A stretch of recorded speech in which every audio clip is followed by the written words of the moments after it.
Last season, I propagated spider plant pups, and look at them now. They've grown into full, healthy plants. It's time to give them a new home and make space for a fresh batch. What do you think?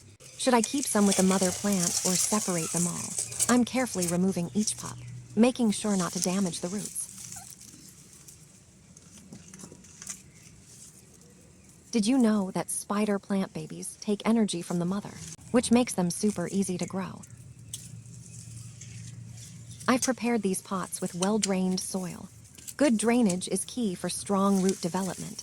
Now, I'm adjusting the height and placing each pup into the soil. Soon, they'll settle in and start growing on their own.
Do you also love propagating plants?